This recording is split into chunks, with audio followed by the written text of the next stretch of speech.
As the Detroit Lions get set to do battle against the Seattle Seahawks in their home opener at Ford Field tomorrow, perhaps there is one thing that's most prevalent upon their minds, and that's to enact some vengeance and to exorcise some past demons. We're going to talk about whether or not the Lions can do that in today's episode, so stay tuned.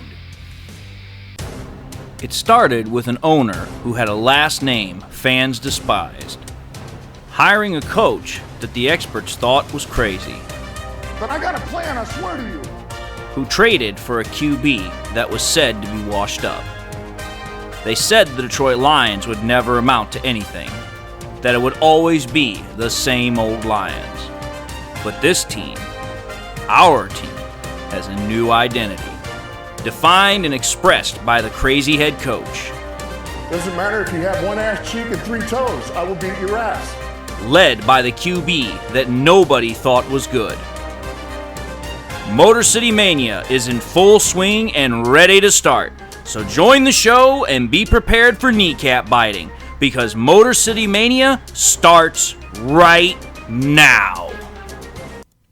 Hello everyone, and welcome back to yet another episode of MCM, Motor City Mania. I'm your host David T. Pike, and we're diving in right now. So, I just want to say thank you all for coming back to the show. Welcome back. I just want to say thank you all for your support. Thank you all for your patrons. Thank you all for your view. And I just highly encourage you all to please subscribe to the channel. Watch this content all the way through. It helps the channel. Let's keep regrowing it. Let's keep rebuilding it. And with that, just want to say God bless.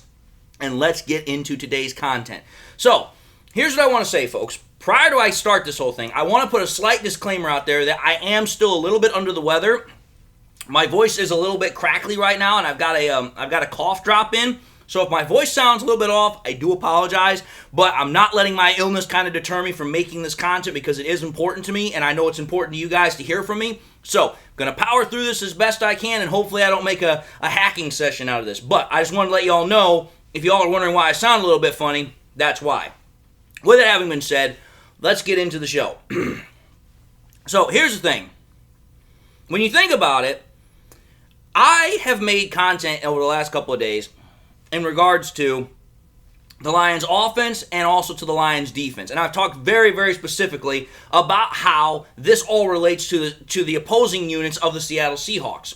Well, in today's episode, what I'm doing is I'm kind of combining the two together, and I'm kind of giving an overarching episode where I go a little bit more specific, I give you a little bit more statistical breakdown, and at the very end, I'm also going to give you guys my prediction for the game. I'm going to give you guys my prediction for statistical leaders. So I'm kind of giving you guys, again, another little bit of a roadmap, a little bit of a script, so that way you guys can kind of follow along and know exactly where I am in the process of this video.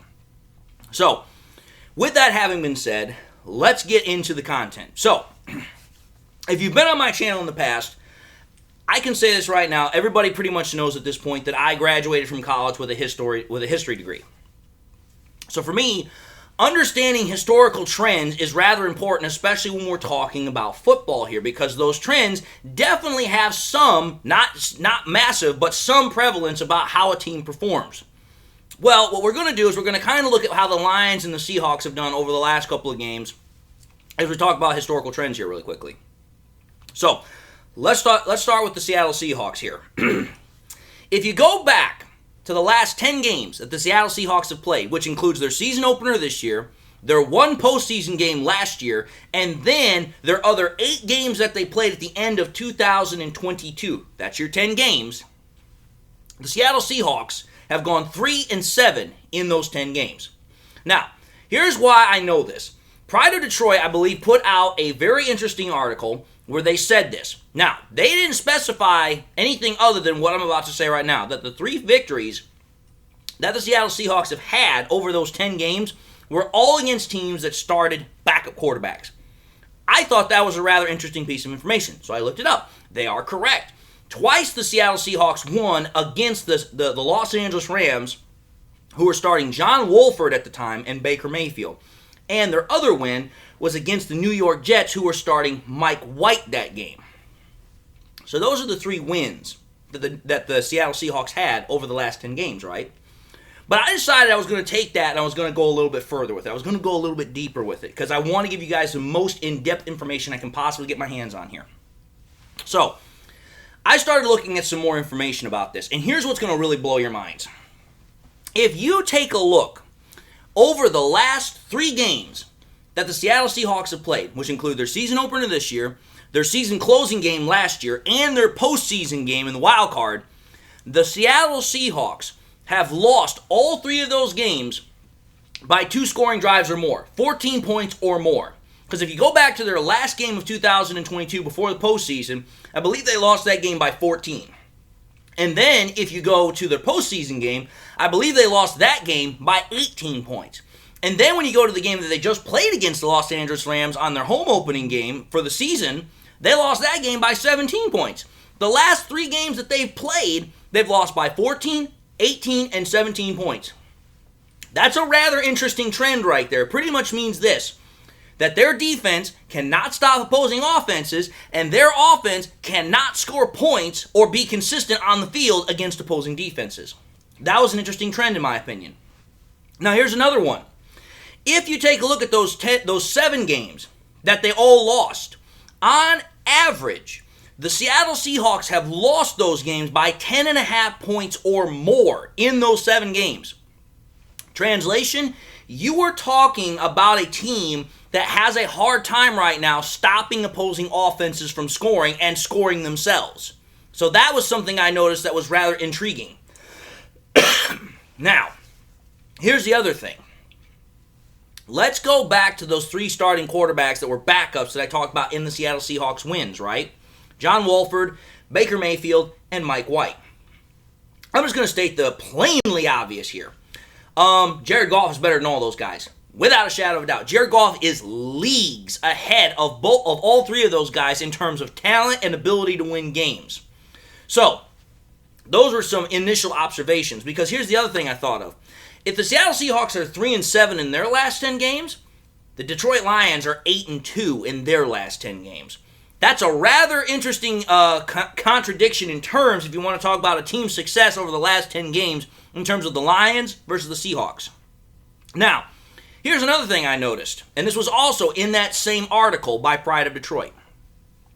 The Seattle Seahawks, ever since the start of the 2022 season last year, they have been, in terms of, in terms of playing against teams that had their both starting quarterback and their starting wide receiver on the field at the same time. They have been, if I recall correctly, 3-5, 3-4, something like that. So they've lost more games than they've won. And here's the thing. If you take a look at the 3 teams that they beat in terms of when both the starting quarterback and the starting wide receiver were on the field at the same time, here are the teams that they beat. The Cardinals in Week 9, 31-21. The Chargers in Week 7, 37-23. And the Broncos in Week 1, 17-16. So, think about that for a moment right there. The Cardinals, the Broncos, the Chargers. As you start to chew on that, just think about this. I do apologize. The Cardinals had a record last year of 4-13 in 2022. The Broncos had a record of 5-12 in 2022. The Chargers were the only ones that had a winning record and made a postseason berth with a 10-7 record. Now, think about this for a moment. Forget the wide receiver component. Let's just go to the quarterback, shall we? The starting quarterback for each team. Let's go back to Russell Wilson, shall we? Russell Wilson in 2022 was ranked 13th in passing yards with 3,524 passing yards. He was 19th in passing touchdowns with 16. He was 27th in QBR with a 38.7. And he was 27th also in passer rating with an 84.4. Translation, Russell Wilson sucked. Everybody knew this. You didn't need stats to understand that or know that, because if you ever watched him play last year, he was atrocious. Now, let's go to Kyler Murray here. Kyler Murray, he had to sit out part of the season with an injury. But take a look at the stats. Kyler Murray was 25th in passing yards. Again, injury played a massive role in this, but he only had 2,368 yards. He was 23rd in passing touchdowns. Only had 14. Again, that was hampered a bit by his injury. But take a look at his QBR and passer rating, which the injury doesn't really matter as much. You're pretty much, that is your qualitative component as far as how you've played in certain games. His QBR definitely better than Russell Wilson, but not by much. He was tied for 19th compared to Russell Wilson's 27th with a QBR of 53.6. His passer rating ranked 23rd with an 87.2. So again, you're talking about a quarterback that was below average in terms of being able to play on the field. Now you get to Justin Herbert, the starting quarterback of the Chargers. Take a look at Justin Herbert's stats really quickly. Herbert last year was second overall in the league in terms of passing yards. He had 4,739. Touchdowns, passing touchdowns, he had 25, tied for 8th. QBR, 60.2, ranked 11th. Passer rating, 93.2, ranked 12th. So again, now what you're talking about with Justin Herbert, at least from the statistical component, is you're talking about a guy who is a fringe top 10 quarterback in terms of statistics. I would put freaking Justin Herbert in the top 10 as far as talent is concerned. Now here's the thing, folks. Here's where we bring in the Lions. Where did Goff rank last year? If you've been on my channel before, you already know the answer to this. But for those that are still new or trying to find their way back, we're going to play this game once again. Jared Goff last year. Passing yards, ranked 6th with 4,438. Touchdowns, passing touchdowns, 29th, tied for 5th in the league. QBR, 63.3, ranked 5th in the league. Passer rating, 99.3, ranked 7th in the league.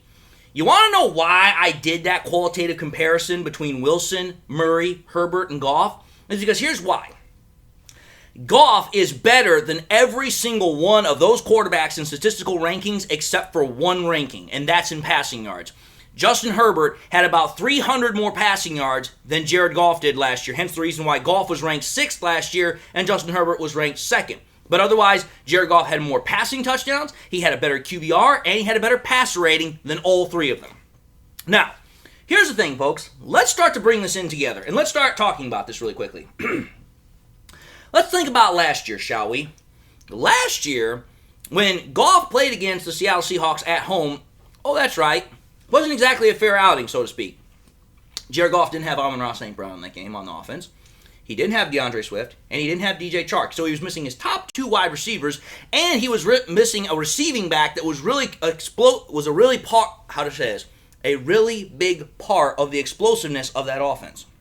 But yet, despite that, Jared Goff and the Lions offense still put up 45 points, missing their top 2 wide receivers and their best receiving threat out of the backfield. Now, let's understand something here. Last year, just like this year, the Seattle Seahawks don't have Jamal Adams. He's already been ruled out. But now think about this. Jared Goff has Amon-Ra St. Brown in this game. He has Josh Reynolds. He has Marvin Jones. He has Khalif Raymond. He has Sam Laporta. He has Jahmyr Gibbs. And he has David Montgomery. Let me just put this all for you. Jared Goff has almost 2 times as many weapons as he had in the game against the freaking Seahawks the last time at the same venue. And Jared Goff is a better quarterback than all the 3 quarterbacks that the freaking Seahawks beat. And it's just like, okay, here. This is rather interesting. This is a trend that is more than just mere coincidence, in my opinion. When you think about it in this terms, I do not see any reason why Jared Goff and this offense cannot shred the ever-living hell out of the Seattle Seahawks defense. Because, again, you're missing your best defensive back due to injury. Plus, on top of that, the Seattle Seahawks, over the last 3 games that they've played, have given up double-digit points every single time, to the tune of 14 points or more every single game for the last 3 games. So that's rather interesting. Now, let's take a look at the defense again, as far as for, the freaking Lions really quickly. When you think about this, the last time that the Lions played, obviously we lost 48-45. So let's just be fair here. The Lions defense has made massive improvements, not only in terms of how they play as a defensive unit, but also in terms of the qualitative talent on that defensive unit. Consider this. The last time that the Lions played against the Seahawks, our top cornerback was Jeff Okudah. And if y'all remember that game against the Seattle Seahawks, DK Metcalf absolutely roasted Okudah time and time again. It got so bad that the Lions started dropping Tracy Walker down into a joker role to help out Okudah in coverage. And honestly, it didn't help much, if at all. Now, let's think about it this time. DK Metcalf is still an absolute beast of a wide receiver. Not going to take that away from the man. He is a beast of a wide receiver. There's a reason why he's considered one of the best in the NFL. But let's think about who the Lions now have in coverage to contend with DK Metcalf this time. Oh, that's right. You don't have Jeff Okudah anymore. You've got Cameron Sutton, who, as I said, was one of the best cornerbacks last year against quarterbacks in coverage because he only allowed, I think it was a 64.2 passer rating against quarterbacks that threw his way. That's a significant improvement over Jeff Okudah, number one. But also, number two, you've also got C.J. Gardner-Johnson roaming back there. Again, tied the NFL last year in terms of interceptions. So, in terms of just overall qualitative talent in that defensive secondary, it's a massive upgrade. But you also have to also consider this. Take a look at the players that the Lions now have on their starting unit that didn't play last year or didn't have a significant role in that game against the Seattle Seahawks. Who are we missing? Well, that's right, Kirby Joseph. Kirby Joseph didn't really start on as far as like a defensive player for the Lions until that first Packers game when we won 15-9, really. Then you take a look at Jack Campbell. We didn't have Jack Campbell last year, but he was our second first round draft pick this year. I guarantee you this, he's going to have a major component in tomorrow's game. And then you take a look at some other players that we didn't have due to injury. We didn't have Romeo Okwara last year when we played against the Seahawks. We didn't have Levi Onwuzurike either. Those are two guys that I also believe are going to have a big impact on the game tomorrow.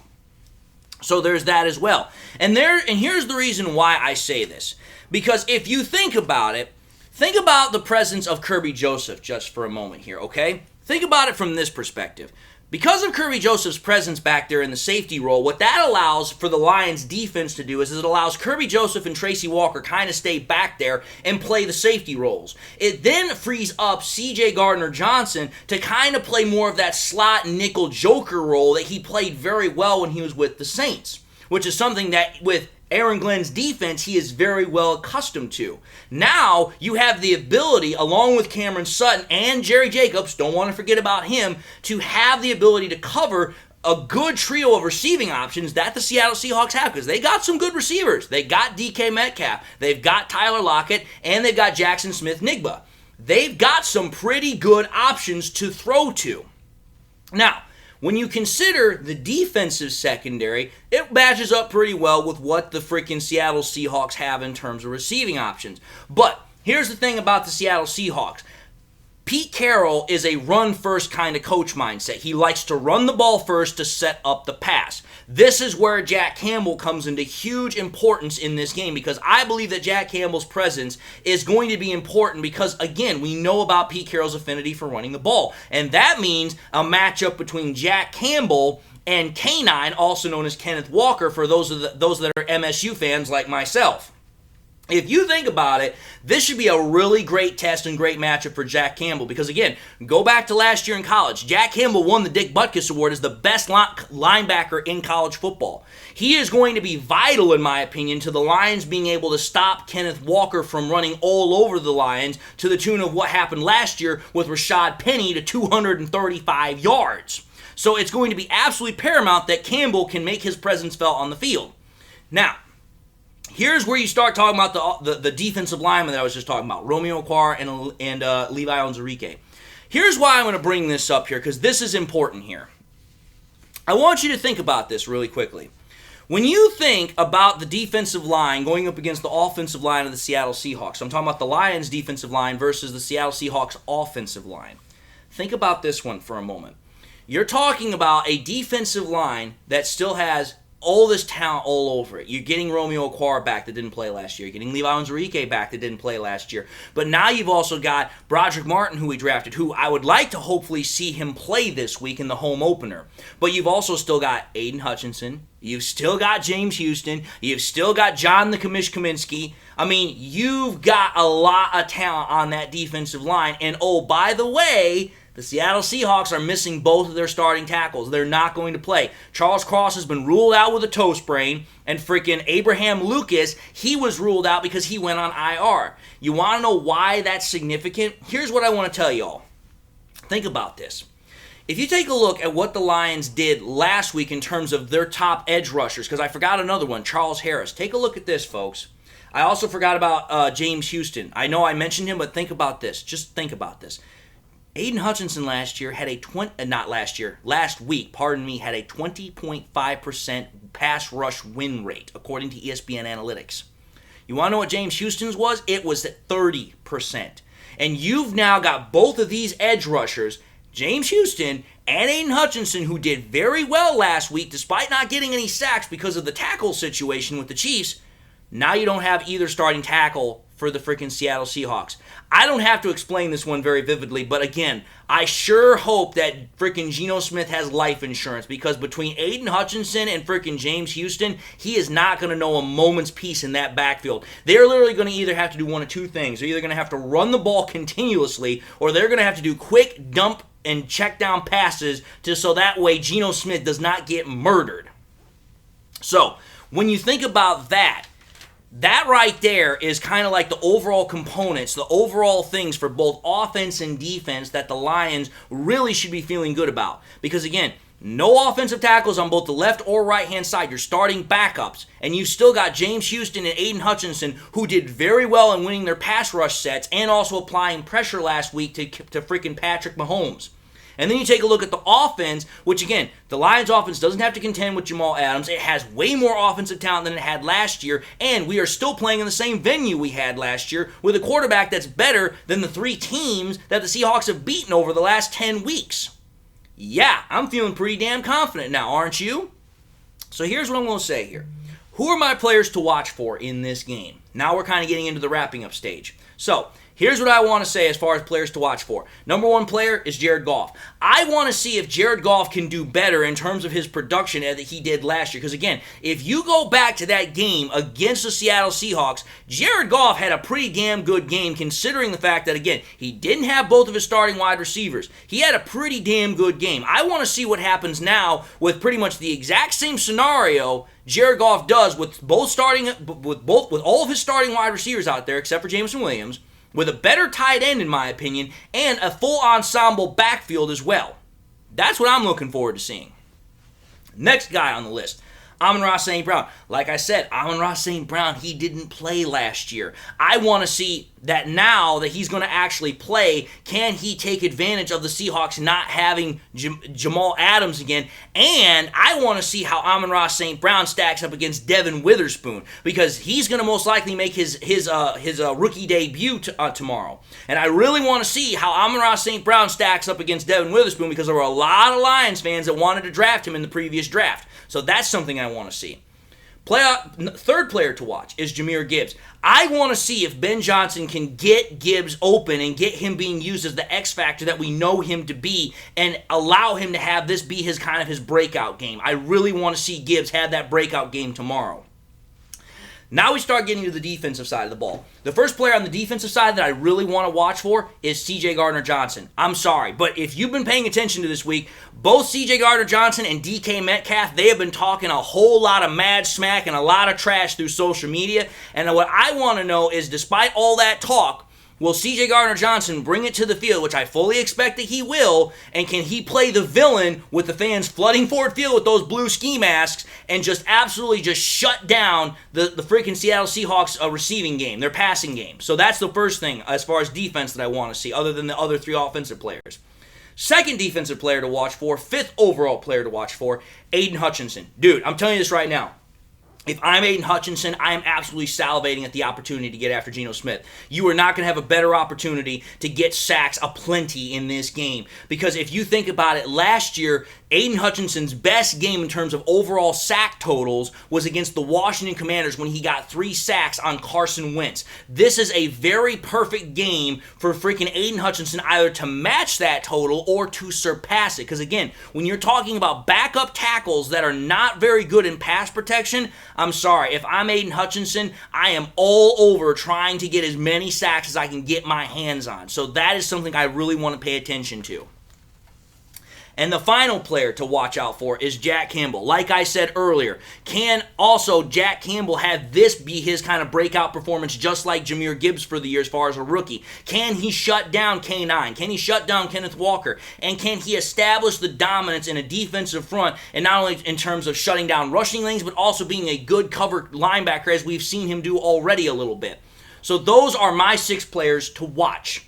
Now, I said my score prediction and my stat leaders. So here's what I'm going to do. Stat leaders for actually score prediction because it kind of gives away the score at that point. So here's my score prediction. My score prediction is Lions win 38-24. I think they go into Ford Field. I believe that they get their revenge game. I believe they get their vengeance. I believe they exercise their demons. And again, I believe that the Lions are going to set the same pattern as the last three teams have done by winning by 14 points or more. So there's that. Then the next thing I see is this. I also see the statistical leaders being as such. I see Jared Goff getting 4 passing touchdowns. Again, you're talking about a much better ensemble of receiving talent. You're talking about still no Jamal Adams. I see Jared Goff having a really big game tomorrow. I see David Montgomery getting another rushing touchdown tomorrow. I see Amon-Ra St. Brown get 2 receiving touchdowns tomorrow. And I see Sam Laporta getting his first receiving touchdown, and I see Jahmyr Gibbs also being used as a receiving threat and him getting receiving touchdowns. So there's your 4 receiving touchdowns for Jared Goff's 4 passing touchdowns, and David Montgomery getting 1 rushing touchdown. That's that's 35 points right there. So I'm also expecting that we're going to probably get a Riley Patterson field goal in there somewhere. So those are my offensive leaders. My defensive leaders, I see Hutch getting those 3 sacks. I really do. Again, I see Hutch applying pressure all day long. I see him making Geno Smith very uncomfortable in the pocket. I see him getting a lot of sacks. I also see the same thing for James Houston. Again, you're talking about those bookend tackles being very raw, being very inexperienced, not being able to handle this pass rush from both Hutch and Houston. I think that both of them together get at least 5 sacks. And that's not including any other pressure that might come up the middle of the defense. I also see that the Lions are probably going to get some turnovers, and the most likely area I think they're going to get turnovers is in terms of interceptions. And I wouldn't be surprised if Kirby Joseph gets an interception, and I sure as hell wouldn't be surprised if C.J. Gardner-Johnson gets an interception. So I see at least 2 interceptions, I see 5 sacks, I see a dominant performance by the Lions against the Seattle Seahawks at Ford Field tomorrow. However, we will see what happens in reality. This is just a prediction. This is just merely my opinion based off of what I've seen in terms of historical trends, in terms of statistical analysis, in terms of film analysis, so on and so forth. But with that having been said, I will be live streaming the game tomorrow in terms of actually kind of announcing and giving you a play-by-play analysis. I won't actually put the film up on screen because that's copyright infringement. So if you want to watch the game and also listen to me talk about it, you're more than welcome to tune in for my first live stream of Motor City Mania. But until tomorrow and when the game actually streams, I just want to say thank you all for watching yet another episode of MCM, Motor City Mania. I just want to say again, thank you all for tuning into the show. And if you like the show, I highly encourage you all to do one of these 3 things. Like, comment, and subscribe to the channel. If by chance you subscribed earlier when I started this channel a couple of days ago and you forgot to do so at the time, or you just subscribed and you've not had a chance to do so, I highly encourage y'all, please, to hit that bell notification icon that's at the bottom of the page so that way you never miss any more content that I push out. I also encourage y'all, please, not only to just subscribe to this channel, but share this content with your Lions friends and family members. Share it here on YouTube, share it on Twitter, share it on Facebook. Let's keep getting this channel back to where it used to be. Let's keep it growing. Let's keep moving forward so that way Motor City Mania can get back to prominence. And I also just want to say thank you all for once again tuning into the show. Thank you all for your view. Thank you all for your patience. Thank you all for your support. God bless. And with that having been said, until the next time we meet, I'll see you all in the next episode.